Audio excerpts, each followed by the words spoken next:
अगर तुम्हें भी लगता है कि स्ट्रेंजर थिंग्स का फाइनल बॉस माइंड फ्लेयर है तो एक बार जरा फिर से सोचो, क्योंकि मेरी थ्योरी के हिसाब से माइंड फ्लेयर का रोल स्ट्रेंजर थिंग्स के फिनाले में उतना ही है जितना कि तुम्हारी क्रश का तुम्हारे लाइफ में। यहाँ भी तुम्हें दूर से ही काम चलाना पड़ेगा, क्योंकि स्ट्रेंजर थिंग्स का फाइनल बॉस तो कोई और ही है जिसे हमने वॉल्यूम 3 के ट्रेलर में देखा है।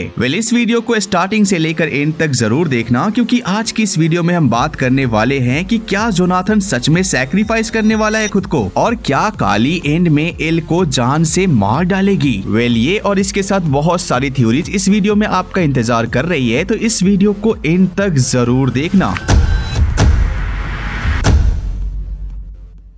Hey guys, welcome back to the madness of Made to Mad universe and here's we gonna talk about Stranger Things fantastic theories। But इससे पहले कि हम इस वीडियो में आगे बढ़े, मैं तुम्हें बताना चाहता हूँ कि मैं डेली रात को 11 बजे इस चैनल पे लाइव आता हूँ और यहाँ पे हम बहुत सारी टॉपिक्स के ऊपर डिस्कशन करते हैं जो ऑडियंस को बहुत ही ज्यादा पसंद आती है। So if you want to talk about some theories and movie discussion, then you can join us। Link आपको डिस्क्रिप्शन में मिल जाएगा। मेरी पहली थ्योरी हिसाब से स्ट्रेंजर थिंग्स सीजन 5 के वॉल्यूम 2 में जो विल को हम देख रहे हैं ना, वो रियल विल नहीं है। ये विल वेकना के कंट्रोल में है और वो सीक्रेटली मेन गैंग पे नजर रख रहा है। देखो, इस थ्योरी को अच्छे से समझने के लिए ये समझो कि वेकना ऑलरेडी विल के माइंड और मेमोरी को डीपली एक्सेस कर चुका है। और देखा जाए तो वॉल्यूम 2 में विल का बिहेवियर बहुत ही अजीब था। वो सिर्फ एक जगह पे खड़े रह के लोगों की बातों को सुनता है, रिएक्ट कम करता है, जैसे कोई ऑब्जर्वर हो। इसका मतलब ये है कि विल वेकना का स्पाई है, जो कि हमने वॉल्यूम 2 में होते हुए देखा भी था कि वेकना उसे अपना स्पाई बना रहा था। बट इस थ्योरी में जान डालने के लिए मैं तुम्हें एक और चीज दिखाता हूँ जो शायद तुमने नोटिस नहीं की होगी। याद है, होली मैक्स के साथ अपने स्कूल जाती है और मैरी गो राउंड के सेंटर का कलर चेंज होता हुआ नोटिस करती है, तो उसे थोड़ा अजीब लगता है। और ये चीज नॉर्मल कंटिन्यूटी एरर नहीं लगता, बल्कि अपसाइड डाउन और रियल वर्ल्ड का ओवरलैप लगता है, या फिर वेकना मेमोरीज को डिस्टॉर्ट कर रहा है। जैसे हम हेनरी के फ्लैशबैक में देखते हैं कि हॉकिंस की जो चीजें थी वो पास्ट वर्जन में बहुत ही डिफरेंट था, और यहाँ भी हम वैसा ही होता हुआ देख रहे हैं। मुझे कोई ताज्जुब नहीं होगा कि जब वेकना माइक के सामने आए और उसे ऐसी चीजें दिखाए जो कभी हुई ही नहीं, शायद वो चीजें जिसके बारे में लीक्स आ रहे हैं। ये जो इमेज हम इंटरनेट पे सर्कुलेट होते हुए देख रहे हैं जिसमें माइक के साथ हॉपर बैठा हुआ है, ये हो सकता है वो इसी सीन का कोई पार्ट हो। और जब अपसाइड डाउन और रियल वर्ल्ड ओवरलैप होगा तो ये सारी चीजें होते हुए हमें दिखेगी और इस बात का सेंस भी बनता है। बट एक चीज जो मुझे अभी भी खटक रही है वो ये है कि विल को अभी भी ठंडी क्यों नहीं लग रही। देखो, वॉल्यूम 2 में ना एक सीन है जहाँ पे जॉयस विल को बोलती है कि बेटा बाहर बहुत ठंड है, जैकेट पहन लो, बट विल जैकेट नहीं पहनता। और हम सब जानते हैं कि जब विल को ठंडी नहीं लगती है तो फिर क्या होता है, क्योंकि हमने सीजन 1 और 2 में देखा था कि जब विल अपसाइड डाउन से कनेक्टेड होता है तो उसे टेम्परेचर फील नहीं होता। उसे गर्मी तो फील होती है बट उसे ठंडी फील नहीं होती, और यही चीज हमें हिंट देती है कि विल अभी भी अपसाइड डाउन से कनेक्टेड है। एक और डिस्टर्बिंग डिटेल है जो शायद तुमने नोटिस नहीं किया होगा। एक सीन में विल बोलता है कि उसे मेल वर्ड्स के मिल्क शेक बहुत ही पसंद है, बट हैरानी की बात तो ये है कि मेल वर्ड्स तो आज के टाइम पे जनरल स्टोर है, बट हेनरी के पास्ट में वो एक सच में मिल्क शेक स्टोर था। तो इस चीज की दो पॉसिबिलिटी हो सकती है, या तो विल हेनरी की मेमोरीज को एक्सेस कर रहा है, या फिर वेकना विल के थ्रू बाकियों पे नजर रखे हुआ है। क्योंकि एक सीन में लिटरली माइक ना मिसेज बायर्स को जॉयस बोलता है, बट ये चीज कॉमन नहीं है क्योंकि वो उन्हें मिसेज बायर्स ही बोलता है। बट हेनरी मिसेज बायर्स को उस टाइम पे जॉयस बोलता था जब वो उसके कॉलेज में था और जब जॉयस की शादी नहीं हुई थी, यानी कि वो मिसेज बायर्स नहीं बनी थी। तो इस चीज से यही लगता है कि पास्ट और प्रेजेंट मर्ज हो रहे हैं, या फिर वेकना उन मेमोरीज को सरफेस पे ला रहा है। इसके बारे में तुम्हारा क्या सोचना है, नीचे कमेंट बॉक्स में बता सकते हो।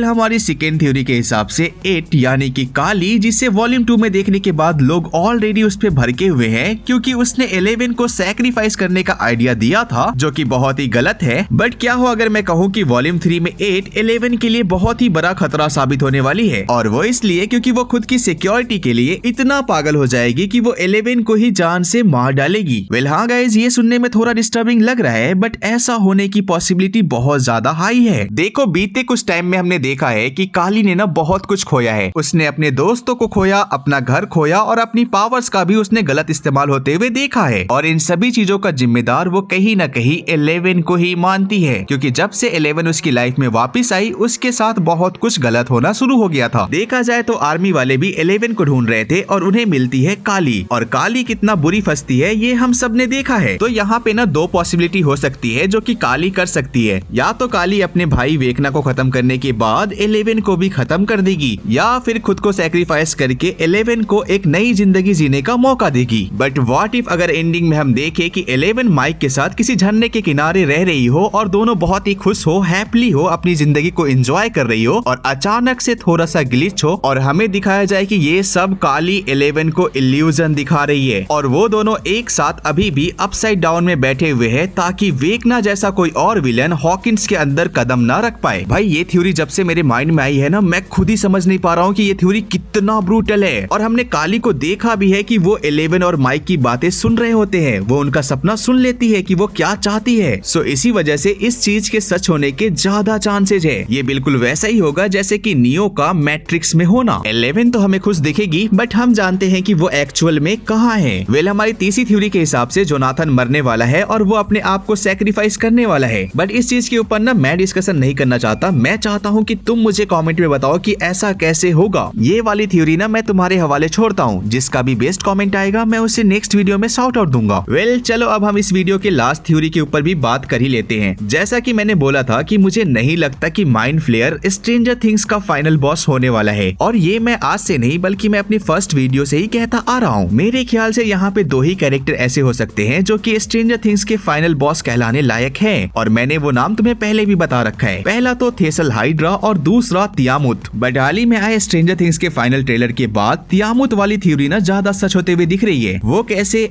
आइए बताते हैं। वेल वॉल्यूम 3 के ट्रेलर के इस शॉट को अगर तुम ध्यान से देखोगे तो तुम्हें यहाँ पे ना एक बहुत ही बड़ा स्ट्रक्चर देखने को मिलता है, और इसके जस्ट बाद ही हमें डस्टिन कहते हुए दिखता है कि ये मदर ऑफ गॉड है, और D&D लोर में मदर ऑफ गॉड तियामुत को ही कहा जाता है। वेल अगर तुमने हिंदी में इस ट्रेलर को देखा है तो तुम्हें इसके बारे में कुछ भी नहीं पता, क्योंकि वहाँ पे एक गाली थी, उसके अलावा कुछ भी नहीं। बट इंग्लिश में डस्टिन ने यहाँ पे क्लियरली कहा है कि वो एक मदर ऑफ गॉड है। वेल मैंने तियामुत के बारे में पहले ही बहुत कुछ बता रखा है, बट फिर भी एक बार फिर से बता देता हूँ। D&D लोर में तियामुत एक 5 सर वाला ड्रैगन है जो कि बहुत ही पावरफुल क्रिएचर है, और देखा जाए तो दी एबीज के क्रिएशन में भी उसका ही हाथ है। वेल हमने सीजन 4 में विल को एक ऐसे ही ड्रैगन की इमेज को ड्रॉ करते हुए देखा था, और तब से ही ये थ्योरी इंटरनेट पे वायरल थी कि हमें सीजन 5 में बिग बॉस के रूप में तियामुत दिखने को मिलने वाला है, और ये सच होता हुआ दिख रहा है। वेल सच बताऊं तो अब मुझसे इंतजार नहीं हो रहा सीजन 5 के एंडिंग का। तो मिलते हैं तुमसे कल सुबह इसकी एंडिंग को देखने के बाद। तब तक के लिए तुम्हें क्या लगता है इसका मेन विलन क्या होगा? क्या माइंड फ्लेयर सच में इसका मेन विलन कहलाने के लायक भी है? इन सभी चीजों के बारे में तुम मुझे नीचे कमेंट बॉक्स में बता सकते हो। वेल अगर तुम स्टीव हैरिंगटन की पूरी स्टोरी लाइन को देखना चाहते हो तो इस वाली वीडियो को क्लिक कर लेना। शायद सीजन 5 के एंडिंग के बाद इस वीडियो की जरूरत पड़ेगी। Bye bye.